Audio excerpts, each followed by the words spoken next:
Читаем на татарском вместе с проектом «Эйда онлайн» изучаем татарский язык. Бүгін Ганс Кристиан Андерсенның «Диңгез қызы» исемле әкиятен тыңлайбыз.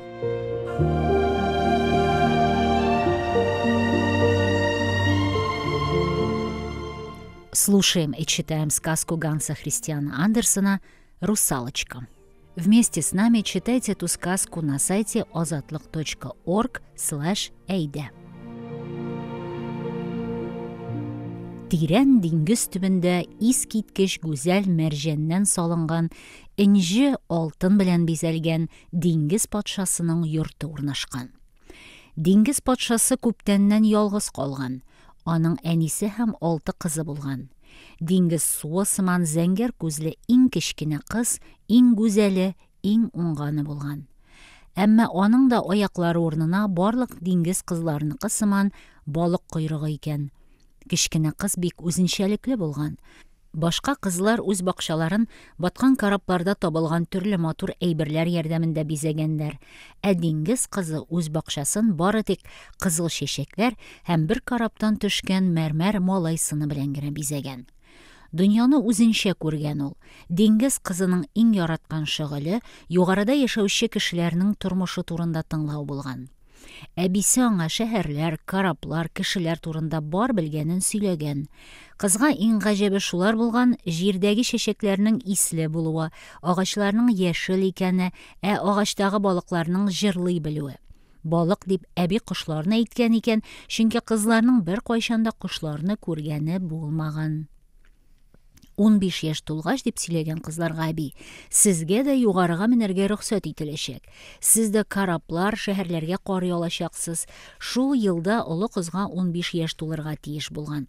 Ә кечкенә диңгез кызына әле 4 апасы үскәнен көтәргә кирәк икән. Олы кызга 15 тулгач ул өскә менгән. Күпме гаҗәеп нәрсәләр турында сөйләгән ул. Иң рәхәте төнле яр буенда ятуы икән. Еракта меңләгән йолдызлар шәһәрнең утлары яктыра, шәһәрдән музыка ишетелә. Менә диңгез кызына да 15 яшь тулган. Ниһаять ул да су өстен күрәчәк. Диңгез кызы өскә менгән һәм 3 палубалы кораб күргән. Палубадан көйләр, җырлар яңгыраган, кич караңгыда йөзләгән утлар кабынган һәм төрле милләт байраклары күтәрелгән. Диңгез кызы каюта янына йөзгән һәм тәрәзәдән караган. Анда матур киемнәр кигән кешеләрне күргән ул. Кара күзле шаһзадә бик тә матур булган. Аңа ихтимал 16 яшьтән дә күбрәк булмагандыр. Аның ул көнне туган көне булган икән. Корабта шуны бәйрәм иткәннәр. Бераздан диңгездә каты давыл башланган. Көчле җил дулкыннарны югары күтәргән. Дулкыннар корабны як-якка аударганнар, кораб ишелә башлаган. Тиздән су корабтагы корылмаларны, кешеләрне юдырып төшергән. Диңгез кызы шаһзадәнең дә суга төшкәнен күргән һәм аңа ярдәм итәргә омтылган. Егетне баш астыннан тутып, аны дулкын йөгергән якка салганнар. Диңгез кызы һәм егет дулкында ярга кадәр йөзгәннәр. Шаһзадә икенче көнне дә күзләрен ачмаган. Ул бик хәлсез булган. Диңгез кызы аны патшалыктагы мәрмәр малай сынына охшаткан. Шуңа аңа бу егет күптән таныш сыман тоелган. Кинәт якында кешеләр тавышы ишетелгән. Диңгез кызы башын күтәрсә, каршында зур йортлар, биналар салынган шәһәр тора икән. Кыз тизрәк таулар артына качкан һәм диңгез күбеге артына яшеренгән. Шаһзадәне кемдер коткарыр дип өметләнгән ул. Чыннан да егеткә ярдәм иткәннәр. Егет уянган һәм янәшәсендәге кешеләргә елмайган. Ә чын коткаручысы диңгез кызы турында ул берни дә белмәгән, әлбәттә. Диңгез кызының моңа бик күңеле төшкән һәм кире патшалыкка йөзеп киткән ул. Күп көннәр диңгез кызы принцны калдырган урынга килеп, моңсуланып утырган. Булган хәл турында ул узак беркемгә әйтмәгән. Ләкин бер көнне түзмәгән һәм апаларның берсенә барысын да сөйләп биргән. Апасы сеңлесенә ярдәм итәргә теләгән. Шаһзадәнең патшалыгы кайда икәнен белгән һәм диңгез кызы белән бергә шунда юл тоткан. Диңгез кызы кешеләрнең тормышын күзәткән. Шаһзадә турында балыкчылар сөйләгәнне ишеткән ул. Алар аның турында гел яхшы сүзләр генә сөйләгән. Диңгез кызы моңа бик сөенгән, егетне коткаруына шатланган. Көннән-көн кешеләр тормышына гашыйк булган ул. Аларның тормышы диңгез асты тормышыннан кызыграк тоелган аңа. Кешеләр корабларда диңгезнең икенче ягына кадәр йөзә алалар, биек тауларга менәләр, куе урманнарга керәләр. Диңгез кызын мондый яшәү рәвеше бик кызыксындырган. Ул кешеләр арасына яшәргә теләгән һәм шундый мөмкинлекне эзләгән. Бер көнне аңа әбисе шуны сөйләгән. Диңгез кызларының кешеләр арасында яшәү мөмкинлеге бар. Тик моның өчен бер кеше сине бик нык яратырга һәм язмышын синеке белән бәйләргә тиеш.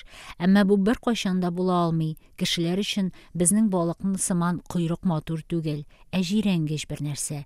Кешеләр матурлыкны күрә белми. Юк, диңгез кызын бер кеше дә яратмый, дигән аңа әбисе.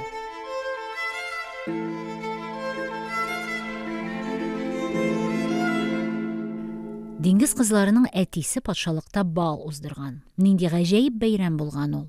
Зур бүлмәдә диңгез кызлары биегән һәм җырлаганнар. Аларныкы сыман матур тавыш кешеләрдә булмый икән. Барысыннан да матуррак иң кечкенә диңгез кызы җырлаган.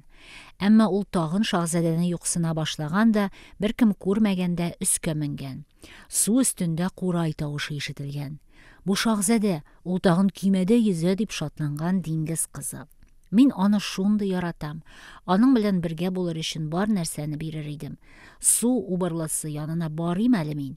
Элек аннан гел курка идем. Хәзер бәлки ул миңа ярдәм итәр, я киңәш бирер дип уйлаган кыз һәм убырлы янына киткән. Беләм ник килгәнеңне, дип әйткән кыз убырлы. Принц сиңа гашыйк булуын телисең, койрыгыңны аякка алмаштырырга телисең. Аның тавышы шул кадәр көчле һәм ямьсез булган, хәтта өстендәге бакалар куркып качканнар. Ярар, ярдәм итәм мин сиңа, дигән убырлы. Мин сиңа бер эчемлек әзерлим. Син кояш чыкканча ярга менерсең һәм эчерсең. Шул очракта койрыгың икегә аерылыр һәм ике аякка әйләнер. Ләкин исеңдә тот, аякларың бик авыртачак, һәр адымыңда канга батачаксың. Әгәр шуңа риза булсаң, ярдәм итәм сиңа. Риза, дип җавап биргән диңгез кызы. Тагын шуны бел, дип дәвам иткән убырлы. Моннан соң янәдән диңгез кызы булмаячаксың. Әтиең, апаларың диңгез төбен күрмәячәксең. Әгәр принц сиңа гашыйк булмаса, сине кияүгә алмаса, син үләчәксең. Ул башкага өйләнгән көнне йөрәгең кисәкләргә ярылачак һәм син диңгез күбегенә әйләнәчәксең. Булсын, дигән диңгез кызы. Шулай ук син миңа түләргә тиеш, дип тагын сүз алган убырлы. Синең тавышың искиткеч. Шул тавыш ярдәмендә шаһзадәне үзеңә каратырга телисең, әмма тавышны син миңа бирергә тиешсең. Яхшы, дип ризалашкан диңгез кызы. Убырлы аның телен кискән һәм эчемлекне биргән.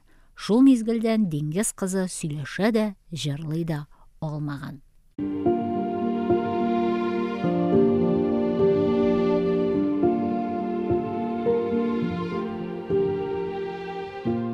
Диңгез кызы су өстенә менгән, ярга утырган һәм эчемлекне эчкән.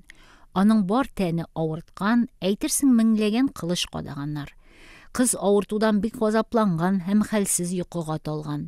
Иртән күзләрен ачкан һәм каршында принцны күргән. Ул кызны сарайына алып кайткан. Диңгез кызын матур киемнәргә киендергәннәр. Ул патшалыкның иң чибәр кызына әйләнгән. Принцка кыз бик ошаган, ул аны һәр җиргә үзе белән алган. Диңгез кызы тауларны, урманнарны, җирнең бар матурлыгын күргән. Әмма төнлә ул һаман яр буена төшкән һәм диңгез төбен, гаиләсен искә алган. Биегәндә, йөргәндә кызның аякларыннан кан аккан. Моны барысы да күргән, тик сокланудан туктамаганнар. Шаһзадә диңгез кызына көннән-көн күбрәк ияләнгән. Син мине яратасыңмы, дип әйтә сыман тойган кыз үзен. Бу сорау аның күзләрендә чагылган. Ләкин шаһзадә аны сеңлесе сыман гына күргән, аңа өйләнергә уенда да булмаган. Бер көнне шаһзадәнең күрше патшалыкка патша кызын карарга баруы турында сүз чыккан. Ләкин диңгез кызы белгән, шаһзадә анда үз теләге белән бармый. Ул патша кызына өйләнергә теләми. Бер кичтә шаһзадә кызга үзен давылда коткарган кызга өйләнергә теләвен әйткән. Син мине коткарган кызга ошагансың. Юк, күрше патшаның кызына өйләнергә теләмим. Сиңа өйләнсәм яхшырак булачак, дигән шаһзадә диңгез кызына. Шулай да егет күрше патшалыкка барырга мәҗбүр булган. Икенче көнне шаһзадә һәм диңгез кызы күрше патшалыкка киткәннәр. Шаһзадә патша кызын күргән һәм анда коткаручысын таныган. Менә бит минем коткаручым дигән ул диңгез кызына. Мин аны таптым. Син минем өчен бәхетлеме? Син бит мине бик яратасың, минем өчен шатланасың, шулаймы? Диңгез кызына бу сүзләрне ишетү бик авыр булган. Шаһзадә өйләнгәч, икенче көнне ул үләргә тиеш бит. Туйда диңгез кызы арыганчы биегән, аяклары канга баткан, әмма ул биегән, йөрәге авырткан, әмма ул көлгән. Диңгез кызы әтисе, апалары бәхетле тормышын искә алган. Ул кичтә ул шаһзадәне соңгы тапкыр күргәнен уйлаган. Аның хакына ул шатлыклы көннәрен, тавышын корбан иткән, хәзер сау булашу көне дә җиткән. Кинәт судан диңгез кызының апалары чыккан һәм без убырлыдан ярдәм сорадык. Сине кире кайтаруын үтендек. Шуның өчен ул безнең чәчләрне кисте һәм шушы пычакны бирде. Кояш чыкканчы син аны шаһзадәнең йөрәгенә кадарга тиеш һәм синең аякларың янә балык койрыгына әйләнәчәк дип әйткәннәр һәм кире суга чумганнар. Диңгез кызы йоклаган шаһзадә янына килгән, пычакны күтәргән һәм туктап калган. Яраткан шаһзадәне үтерә алмаган ул. Тиз генә суга сикергән, бераздан ул сикергән урында су ал төскә кергән. Суны диңгез кызының каны буяган.